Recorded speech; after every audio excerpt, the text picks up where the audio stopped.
외로운 것과 외로워 보이는 건 달라요. 외로워 보이는 사람의 대부분은 외롭지 않고 혼자 있는 게 가장 행복하고 좋습니다. 정신건강의학과 전문의 최명기입니다. 오늘은 제가 혼자 있을 권리라는 주제로 얘기해 보고자 합니다. 우리나라 헌법 제12조 1항에는 신체의 자유가 있습니다. 헌법에 있는 신체의 자유는 부당한 이유로 감금이 되거나 구속이 되거나 하지 않게 될 권리이지요. 그렇기 때문에 우리는 죄를 짓고 감옥에 가게 되면은 우리가 신체의 자유가 없어집니다. 그러면서 동시에 없어지는 게 있습니다. 혼자 있을 권리가 없어집니다. 내가 계속 독방에 있지 않는 한. 여러분이 입대를 하시잖아요. 여러분은 군부대 밖을 벗어날 수가 없습니다. 자유가 구속되지요. 그러면서 또 다른 자유가 구속됩니다. 혼자 있을 권리가 없어집니다. 그래서 저는 어떤 의미에서 혼자 있을 권리는 헌법 제12조 1항을 넓게 보면은요, 헌법이 보장한 권리라고 생각합니다. 그래서 바꿔 말하면은 우리는 남의 혼자 있을 권리를 침해하면 안 되는 거지요. 오늘 유난히 혼자 있는 거를 좋아하는 성격에 대해서 오늘 한번 말씀드려 보고자 합니다. 혼자 있는 거를 좋아하는 성격을 알기 위해서는 성격이란 거 자체를 알아야 돼요. 근데 여러분이 MBTI도 하시고 기업에 입사하게 되면은 입사 오리엔테이션에 또 디스크라는 검사도 합니다. 그러나 이 검사들은 통계와 과학의 기초에서 만들어지진 않았어요. 빅5 성격이론은 뭐냐? 대도시에 사는 직장인부터 저기 오지에 사는 부족민까지 인류학자들과 사회학자들이 전부 다 이렇게 조사를 했을 때 인류에게 공통된 5가지 성격 요소가 있다는 걸 발견했어요. 그래서 그거를 빅5라고 하게 되는 겁니다. 또 이 빅5의 재미있는 점은 뭔가 하면은요, 독립 요소라는 거예요. 그러면은 빅5는 가령 뭐냐? 첫 번째는 외향성, 내향성입니다. 두 번째는 신경적 성향입니다. 신경성이 강하면 강할수록 작은 일에도 불안해하고 짜증을 많이 냅니다. 세 번째 성향은 뭐냐? 성실성입니다. 성실성이 있는 사람은 뭐든지 끝까지 하고 고지고대로 하려고 하지요. 그러나 일관성을 가지게 돼요. 성실성이 낮을수록 일관성이 없어집니다. 그러나 성실성이 높다고 해서 무조건 좋은 건 아닌 거예요. 어떤 사람이 무지 성실해서 끝까지 가는데 잘못된 길로 끝까지 가게 되면은 완전히 재기할 수 없이 망하게 됩니다. 그 다음은 친화성입니다. 내향성, 외향성과는 좀 달라요. 예를 들어서 어떤 분은 외향적이에요. 우리는 외향적이면 다 친화성이 높고 친절하다고 생각하지요? 아니에요. 외향적인데 불친절한 사람이 있어요. 이런 분들 어디서 볼 수 있느냐? 대부분 여러분들 직장에 최악의 상사들이 그래요. 내향적이면서 불친절하잖아요. 보통 그 밑에서 일하는 직원들을 자주 안 보고 피해 다니기 때문에 불친절하긴 하지만 밑에 사람이 고통은 덜 받아요. 외향적이면서 불친절하잖아요. 계속 불러서 듣기 싫은 얘기만 해요.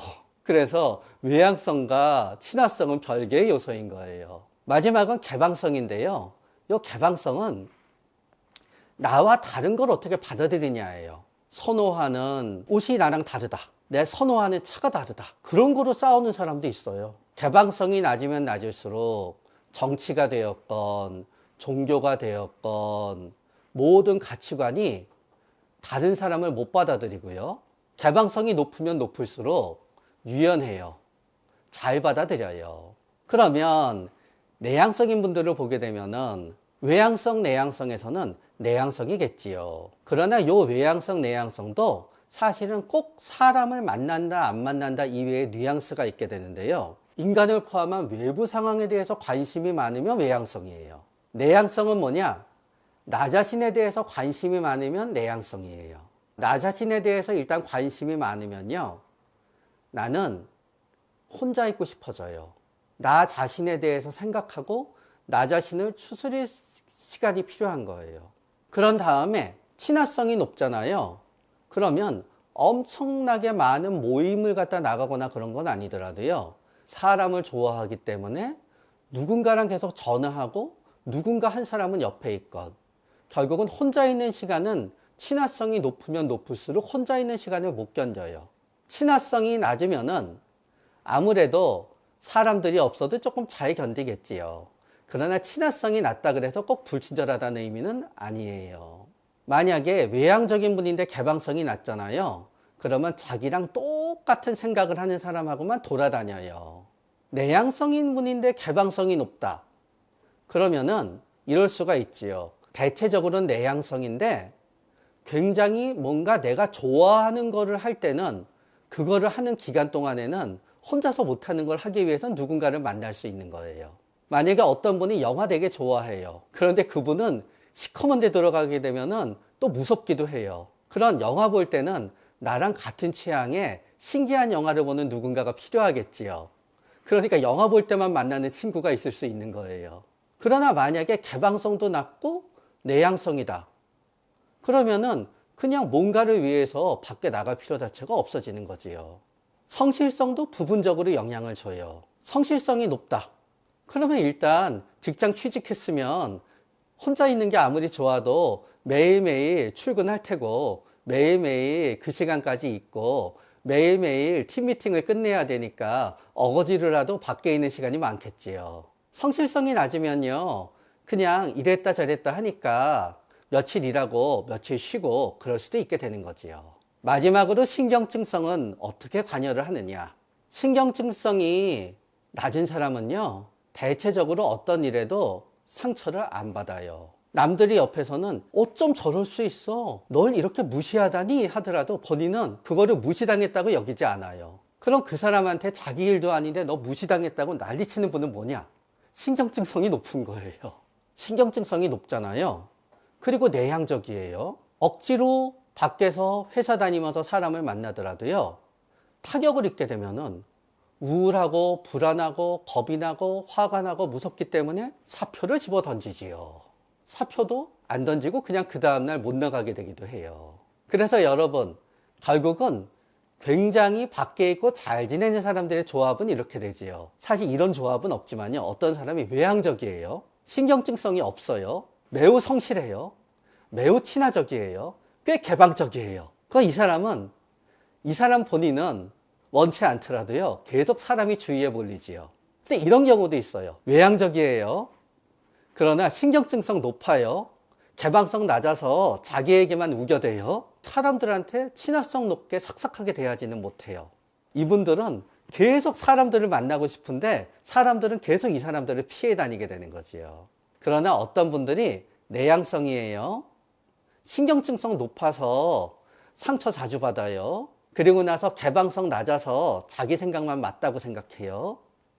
친화성 낮아서 탁 보면은 사람들이 불친절하다고 생각해요. 성실성 낮아서 약속을 지키는 게 힘들어요. 그러면 이분은 혼자 있는 게 나도 편하고 남도 편한 거지요. 빅5 이론에서 대강 사람이 싫어서 하는 성격에 대해서는 대략은 언급했어요. 내향성이겠지요. 그리고 나서 신경증성이 좀 높겠지요. 그리고 개방성은 좀 낮을 수 있지요. 그래서 그게 극단적으로 몰고 가잖아요. 우리가 조현성 성격장애라고 해요. 조현병은 아니에요. 조현병의 진단 기준에 해당될 정도의 환청이나 망상은 없어요. 그런데 실제로 대부분의 조현병 환자분들은 굉장히 조용하시고 밖에 나가는 걸 무서워하세요. 밖에 나가면은 막 사람들이 웅성웅성 소리가 나는데 내 얘기를 하고 있는 것 같으면 여러분 무서워서 밖에 못 나가겠지요. 그리고 경찰차가 지나가면은 밖에 나갈 때마다 왠지 나를 갖다 잡으러 올 것 같다 그러면은 밖에 나가지 못하잖아요. 그래서 대부분의 조현병 환자분들은 굉장히 조용하고요. 오히려 두려움이 많기 때문에 위험하지가 않아요. 그런데 조현성 인격장애인 분들은 조현병에 해당되는 증세까지가 있는 건 아닌데요. 사람들이 자신한테 이유 없이 친절해지면은 의심이 많아지세요. 그런 다음에 누가 자신한테 다가오면 다가올수록 왠지 짜증이 나요. 그래서 이분들한테 사람들을 사귀면서 성격을 고쳐봐 하는 거는 이분들한테 지옥에서 한번 지내봐 하는 거랑 똑같게 되는 거예요. 그러면서 옆에서 보면은 약간 엉뚱해요. 미신을 믿을 때도 있고 약간 엉뚱한 얘기를 할 때도 있고, 그러면서 거의 혼자 있고, 그래서 이분들 같은 경우에는 거의 대화가 되는 분이 가족, 부모님밖에 없는 경우도 있어요. 그래서 주위에서 조현병으로 오해도 받지만 조현병의 진단 기준엔 절대로 성립되지 않아요. 그래서 이런 경우를 갖다 우리가 조현성 인격장애인데, 결국 이분들의 특징은 뭐가 되느냐? 사람들을 싫어해요.